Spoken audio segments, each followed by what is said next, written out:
I just try to learn from every mistake that I make so that I never make them again. Patrick Mahomes said that, and I'm saying this. Welcome to High and Low.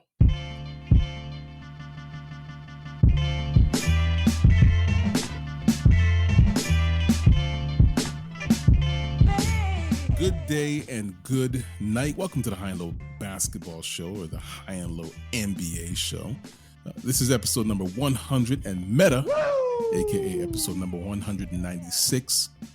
Legendary NBA defensive goon Meta Sanford Artest, formerly known as Meta World Peace, formerly known as Ron Artest. Well, he wore the number 96 back in 2009 when he played for the 53-29 Houston Rockets, a pseudo semi-stacked squad featuring T-Mac, Tracy McGrady, Yao Ming, an aging Dikembe Mutombo, a young, spry Kyle Lowry, streetball legend Rafer Alston, Shane Battier, and a few more.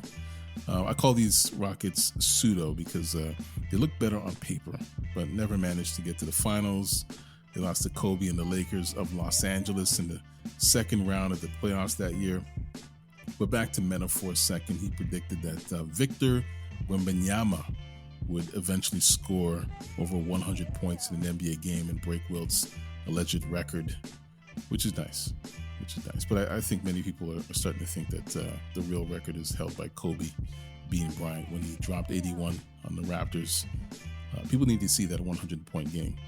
They need to see that video.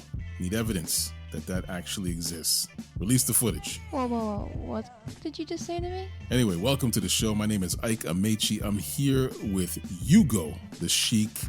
And around here, we live by a principle governed by the high and low lives of the world, which means we talk about basketball, especially and specifically the NBA. And we talk about it at any time, anywhere, north, south, east, west, high, and low. This week, we're talking about how the success of the Super Bowl has to be sobering for NBA governors and the league office. The NBA might be a global game with fans in all corners of the world, but the NFL, despite its smaller footprint, is by far the more valuable product. We're also going to jump into a rapid round of questions, burning questions, which will include chatter about LeBron and the Lakers, maybe some Golden State chatter, Golden State's demise, or maybe their uprising. Who knows? I don't know. Milwaukee's mistakes, lots of them. Anyway, stay tuned for that. Before we lock in, let me check in. Oh, hi. Thanks for checking in. I'm still a piece of garbage. Ugo, the Sheik. Mm-hmm. I'm assuming you watched the Super Bowl. Yes, sir. It was one of the most. It's the most watched ever, right? I think they broke some ratings in there, so a lot of other sports teams and franchises are salivating at moving over to Vegas, especially our NBA commish. Oh yeah, they can't wait, man. And of course, Patrick Mahomes was the center of attention. Oh yeah. Who's the NBA's version of Patrick Mahomes? Like a young player who can be the marketable face of the league and clearly positioned to be like an all-time great. Like, does the NBA have that? Oh, well, I think the problem with the NBA is they have that, but the players that you would put there haven't been as successful as Patrick Mahomes, right? So we've talked about this before about NBA championships and whatnot. It's you don't see young fellers winning that stuff. It's a select handful of individuals over the last 10, 20, 25 years, so to speak. So no.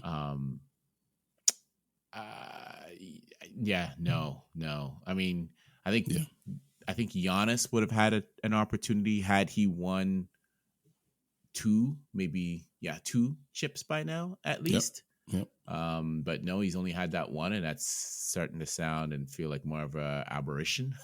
Yeah. Than an actual, like, everybody thought when he won that chip he was going to be a legit force, right? Yeah. And they've never been able to sniff it in any way, shape, or form.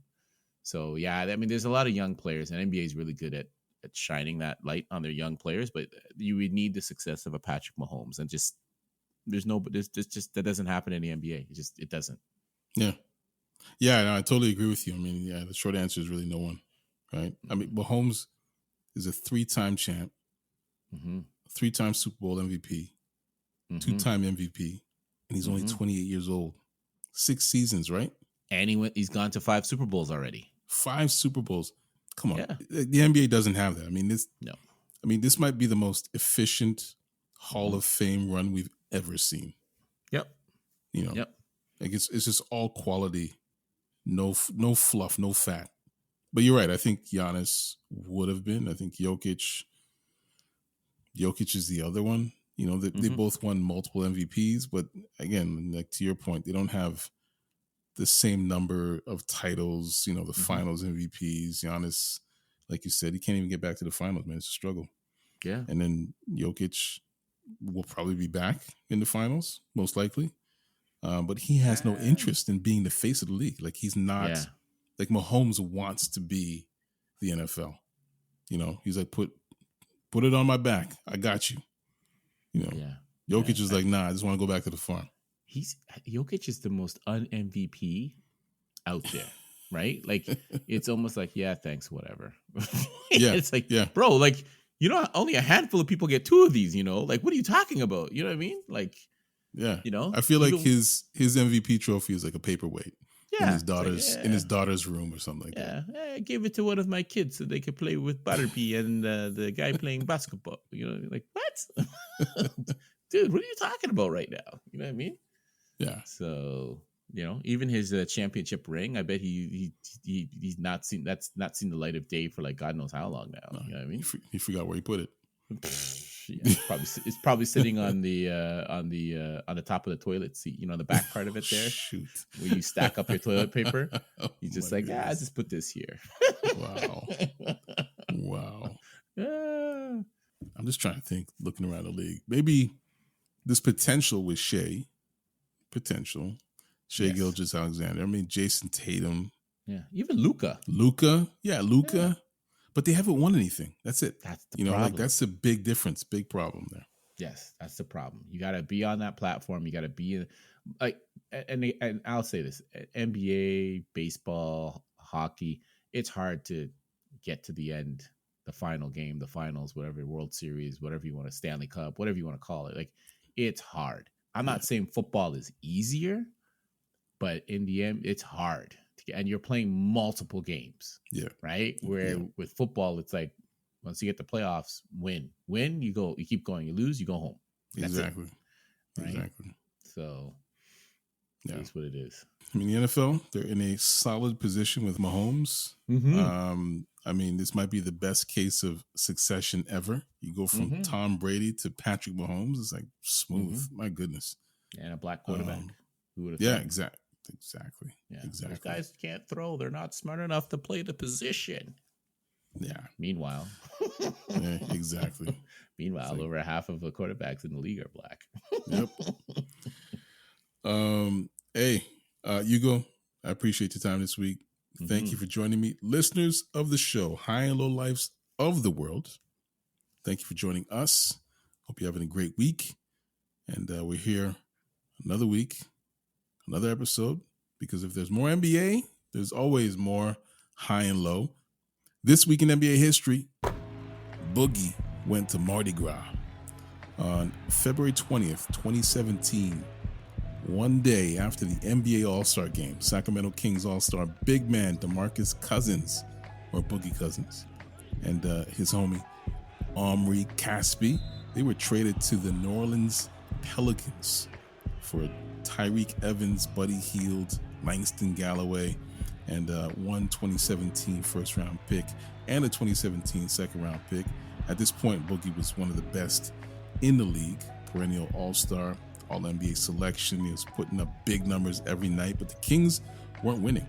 No postseason appearances, and it frustrated Cousins. Mike Malone had been ousted as his head coach a couple seasons before, which impacted the team's long-term stability. Boogie was not happy in Sacramento, and this trade was an opportunity for him to play next to another star in Anthony Davis and actually win. And it looked like it was going to happen.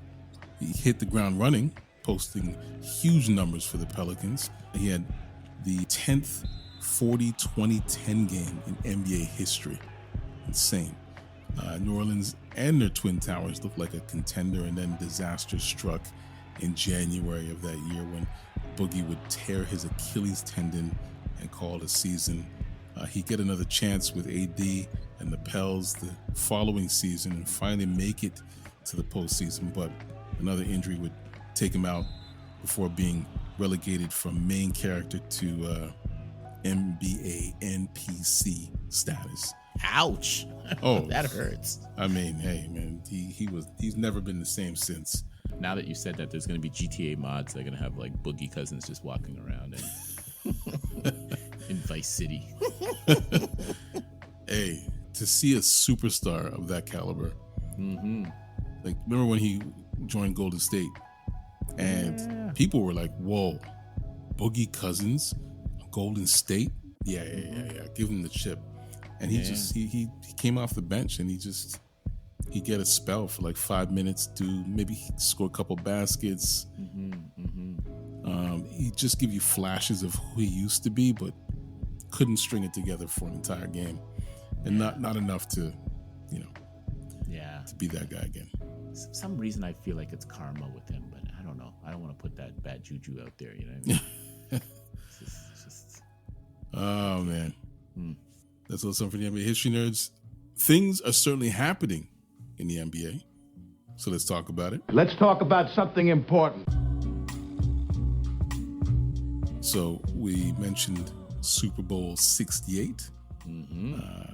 It set a ratings record with 123.4 million people watching Patrick Mahomes and the Kansas City Chiefs defeat the San Francisco 49ers to win their third title in 5 years. Insane. The level of interest in this single game was at an all-time high, which begs the question for the NBA and its fans: what would the NBA have to do to get anywhere close to the ratings and hype achieved by the NFL's biggest game this year? And actually, before you answer this, I just want to flag this for listeners. NBA Finals are usually the NBA's most watched games, and the highest rated NBA Finals game was in 1998, Bulls versus Jazz, Game 6. And the reason, most likely, the reason that was the most highly rated, because everyone thought that this would be Jordan's final appearance, his final series, possibly his final game. And 35.8 million people watched that game. And there's also Game 7 of Cleveland Golden State back in 2016. 31 million people watched. Anyway, those numbers are dwarfed by this year's Super Bowl ratings numbers. It's difficult to compare a series which is repetitive but culminating, and you can't compare that to like one singular spectacle, which is the Super Bowl. But anyway, your thoughts? Yeah, I was gonna say I was gonna do funny math on that. Like I would say, like let's say you have a finals that goes 5 games, and you added up all the number of viewers those 5 or 6 games, would they equate to the same number for the Super Bowl, right? Good question. You know what I mean? Because the Super Bowl is a very singular event, whereas in basketball, it's a combination of games that gets you to that pinnacle, so to speak. You know what I mean? Well, let's see. Last year may not be a good example. May not be the best stats. Because, I mean, on average, I think you had like 11 to 12 million per game, and it went 5 games. To be fair, you probably have to go before the bubble for it to be somewhat. I think those are better numbers to look at. The bubble and on was kind of odd, in my opinion. Well, if you go back to 2016, that same 2016 Cleveland and Golden State series. Yeah, that's a good one. Doing quick math, roughly. so you're like 140. Yeah. 140 mil. Okay. That's right. And Super Bowl was what? 160? 124.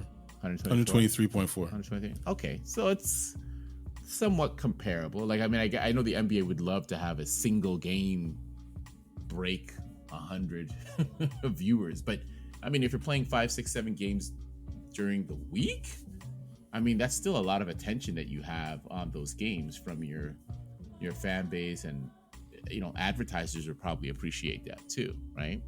But that's also repetitive, right? Like it's the same people watching every night. Whereas you had 123.4 million unique viewers for the Super Bowl.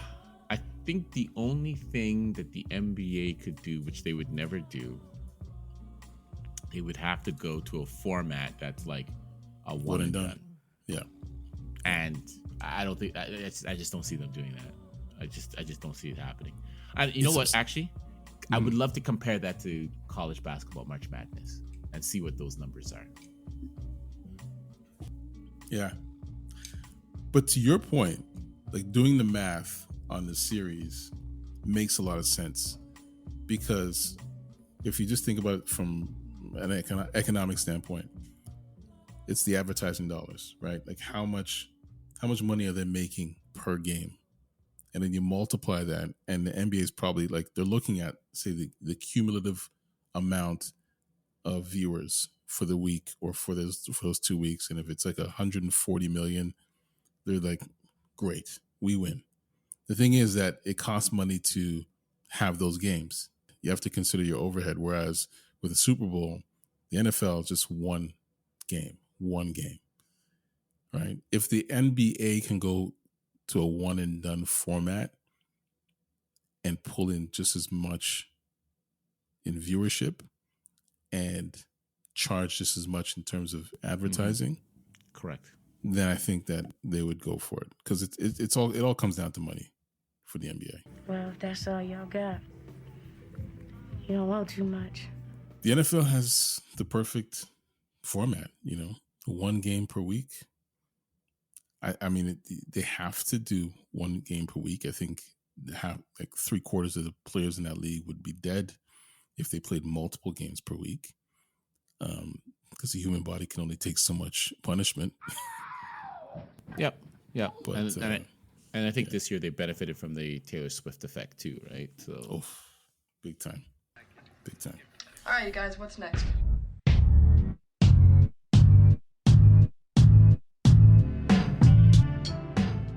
Another one for you. Just a little piece of information here. So Disney, Fox, Warner Brothers Discovery, they recently announced a deal that would see the three companies partner up on a sports streaming service. Now, this service would essentially become home to 85% of American sports broadcasting rights. That's insane. Wow. Of course. Well, the remaining would be CBS and NBC. What about ESPN? That's under Disney. All right. So anything under ESPN would be going to this. I forgot about that. Yeah. And I mean, we know that the RSNs are dying, like the regional sports networks. People who haven't cut the cord have only held on to their broadcast cable packages for sports and other live events. So RSNs are going to be put out of their misery with this. Because this service could be the deal breaker for those sports fans who are just waiting for something like this, and then that would completely destroy RSNs. And the other part of this is the NBA's next TV deal. Yes, because Warner Brothers and Disney both have deals with the NBA. Yeah, and will most likely be included in the next negotiation. Yeah, but and streaming is included in that CBA now too, right? Or that media deal, like all platforms and whatnot. So and that's the thing. Like this could impact those negotiations, because the streaming service could undercut the NBA's ability to negotiate for a larger deal, which would in turn, of course, affect player salaries. I mean, the deal isn't final, because apparently the U.S.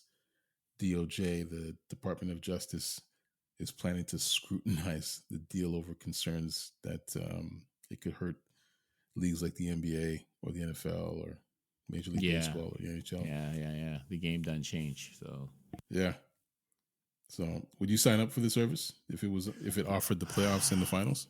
Well, I already got Disney, so if it's included in my Disney package and it doesn't cost me much more, then I'd be down for it. Like I already bootleg now, so I got no shame about it. So if you make it convenient for me and only slightly upsell me a little bit more on it, I'm okay with that. I mean, I cut the cord a long time ago. I see no value in cable packages, whether it's from whatever carrier or both or all providers up here are not worth my while. The interwebs provide for me in many ways. So there you go. And I always wondered, because the NBA has their streaming service too. So I'm just kind of surprised why that's not really been the main avenue for people to get it. And maybe for the NBA, it might not be worth their while to maintain that service and just shovel it off to somebody who's built and designed to handle that stuff, right? All right, you guys, what's next? Hey, shout out to Caitlin Clark. Oh, yeah. She broke that record, finally. Iowa Hawkeyes guard Caitlin Clark. She's been killing it in the NCAA. And yeah, she broke the all-time scoring record. And you know who she beat out? You know whose record she broke? I don't know. Is it Cheryl Swoops, maybe? Because I think she was pretty prolific when she was in college. But I'm just spitballing though. I don't know. I don't follow. It's my girl KP, Kelsey Plum of the Las Vegas Aces. Oh, okay. But Caitlin Clark has been a bucket from day one. Should be interesting to see what she does when she gets to the WNBA. Good for you, Caitlin. Quick reminder to High and Low Lives, if you want to leave a question for us to answer on the show, send your DM to us on TikTok at More High and Low or on Instagram at Get High and Low. Links are in the show notes. It's time for us to take a quick break. When Ugo and I come back, Did you hear that? we're jumping into the fire and answering some burning questions. It's a High and Low basketball show.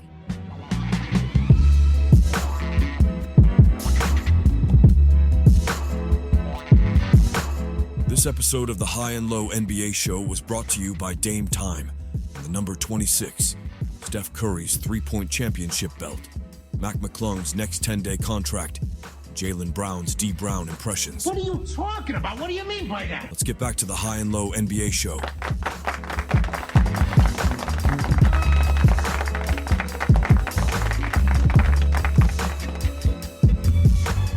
Welcome back to the show. I'm Ike and Amaechi. He's Ugo the Sheik, and this is the High and Low NBA show. I have several questions for Ugo. I'll jump in there as well. Questions for and from around the league, and what better way to address them all than to have our rapid fire round of burning questions. Ugo, are you ready? Oh yeah, let's go. Zip through it. Let's jump into it. So, first one. Are NBA fans expecting too much from the Golden State Warriors at this point? No, I don't think they're expecting too much, but I think there's a whole lot of hope going around there. I think a lot of people would love to see the Golden State Warriors make another run. They're exciting, and if they're not in there making their run, then it just doesn't seem the same. Yeah, feels like muscle memory at this point. I think people are just used to rooting for the Warriors. Next question. Is the league better or worse when the Boston Celtics are the best team in the NBA?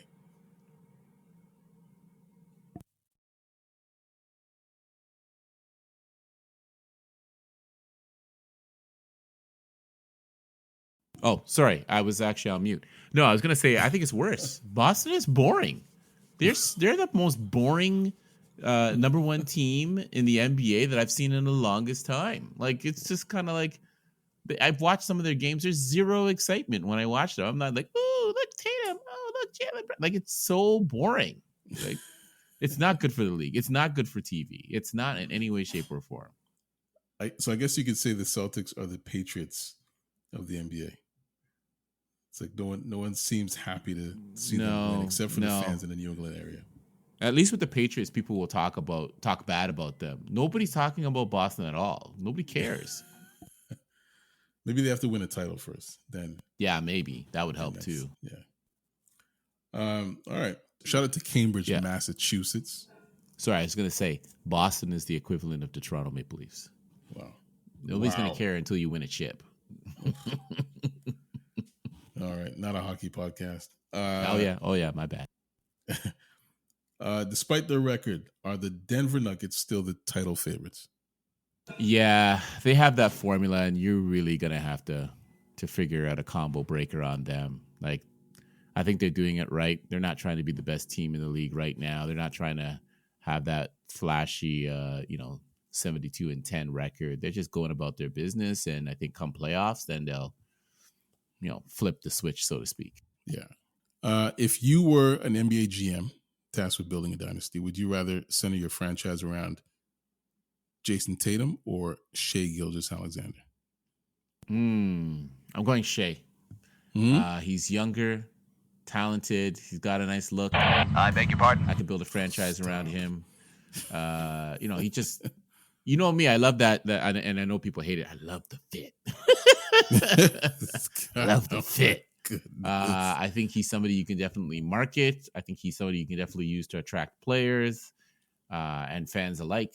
No offense to Jason Tatum, but I just think Shai's more attractive. I beg your pardon? Goodness, wow, this is super pause all over all of this. Hey yo. Yeah, cue the sexy Oubre. I deserve a goddamn penis!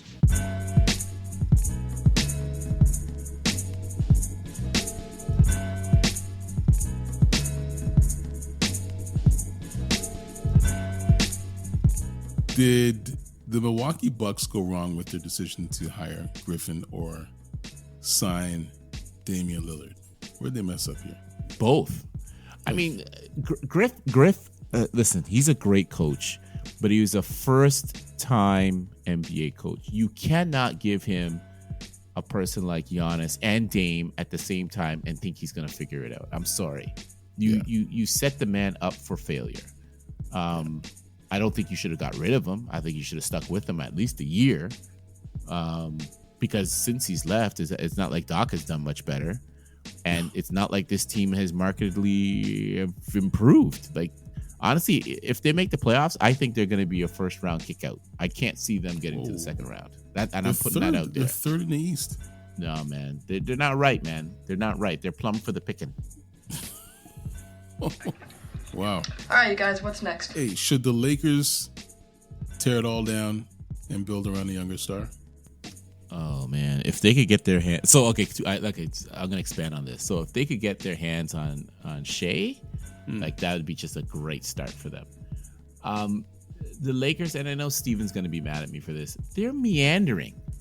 Like, I don't know if this season's about like winning a chip, or are we celebrating Kobe, celebrating LeBron, like, celebrating AD finally being a superstar. Oh no, that's or his healthy. health. Yeah, health. We're celebrating his health. You know what I mean? Like, I look at this team and I'm like, what was the goal this year, guys? Like, what were we trying to do? Now, I love the fact that Golden State called about LeBron's availability. I love that. And that's the one thing I will always give the NBA credit for. Every once in a while, you'll just see something come across your plate, and you're like, "What is this? You really wanted to go after LeBron and Curry in Golden State? Oh my goodness!" You know what I mean? But I don't think LeBron would ever do it, because I think that would hurt and tarnish his career. Yes, he's good. I can tell. Well, yeah. I think the Lakers leaked that information because it makes them. I think it makes them look good. I think it puts them in a favorable position where they say, "Hey, this is LeBron. We gave you the out, but hey, you didn't want it. You didn't take it. We were willing to do everything we could to accommodate you." But hey, this kind of hurts Golden State for this information to get out, because who do you think they would have had to trade? They would have had to trade. Oh yeah, Chris Clay and Paul. Dre. Yeah. Clay Thompson, possibly. Yeah. But then now they're hearing that you guys are you wanted to move us. That's business. So my thing is this with Golden State: you have a talent in Steph Curry that, okay, let's say 5 more years if you're lucky. Maybe 3, 4. You got to get him 2 chips. Yeah. Right? You go all in. You say, by hook or by crook, I'm gonna get you 2 chips because you're gonna be our Michael Jordan for this franchise, right? And we want to get you, and he most likely wants to get to a level where you not. I mean, he's already great, and he's already one of the greats. But chip wise, like, you know, a couple of years ago when they had that Mount Rushmore, and it was like Jordan, Bird, and Curry, and people were like, "What? Where's LeBron?" Rah! You know, that's like that. Like, this is legacy type stuff now, right? Like, he needs to get 5. He needs to get 6. Right? If he can get to 5, so be it. Right? He's top 5. Yeah, hands down. He gets 6. He's top 3. Wow. Top 3, wow. Hands down. Right? Wow. Like, you cannot not mention his name. You know what I mean? And I would say, and I would go as dare to say, more successful than LeBron James. If titles are the barometer, the metric for success, and he had 6 over LeBron's 4, then yes, of course, yeah, he's more successful. Just to bring it back to the Lakers, just real quick, I think the Lakers of Los Angeles are meandering. I would say they're treading water. I would equate the Lakers to a millennial in the club surrounded by like Gen Z kids. You know, actually maybe a Gen Xer. Yeah, it's true. Right? Yeah, even worse. That's like hilarious. Obviously older, way past their prime, but still trying to play the part. You know, he's in denial of his gut that's sticking out, thinks he can just suck it in for 3 hours in the club while wearing a shirt that's way too tight, even though no one else wears tight shirts anymore. Just trying to dance with girls that are young enough to be his niece or his daughter. Wow. Thinks he's a bro, but everyone knows that he's an unk. All right. Well, thanks for that. Those are the Lakers. You need to make a choice. Leave the club. Go home. Step into the next phase of your life. Yeah. Go do something better. Exactly. Leave this life alone. This is not for you. Too grown. You know better. Too grown for this stuff. But there is something to be said. Remember back in the day, that old guy that hits the bar, man, and we're like, yo, wow, how's he getting all these ladies? What's going on here right now? Oh, you think so? At least that's what I used to think. Now that I'm an old guy, I'm like, yo, this is not how I imagined it. No. Kind of gross now too. It is a little gross. Why the fuck I can't shoot 3-point shots? That brings us to the end of this episode of High and Low. Thank you, Ugo. Appreciate it, man. Just remember and listeners, remember to subscribe to High and Low anywhere you find podcasts. Make us a part of your weekly routine. You know where to find us. We're on Instagram. We're on X. We're on TikTok. We're on YouTube. Links to those are always in the show notes. Ugo, where can they find you? You can't find me. I've given up the DMs because I'm not getting any DM love, so I just gave that up. But you know what? Actually, let me rephrase that. You can find me giving my fellow high and low mates wet willies in their ears. That's where you can find me. Yeah. Wow. Yeah. That one's for you, Mitch. Wow. Wet willies. All right. We'll leave it at that. Exactly. And once again, the music you listen to right now, that music is by Live of the Enjoy Music Group. You can find Live on X and on Instagram at LYVE. Additional music throughout the episode is by Sonny Rockwell of The Goodness. Sound design is by Vaughn August. This is a Vaughn Abraham podcast, just in case you didn't know. So on behalf of Ugo the Sheik, I'm Ike and Amaechi. Thank you for listening to High and Low, and we'll talk to you next week. Yo, you remember what I said about those young guys in Atlanta not having any stamina? Right? Where are they in the standings right now? Where are they in the standings?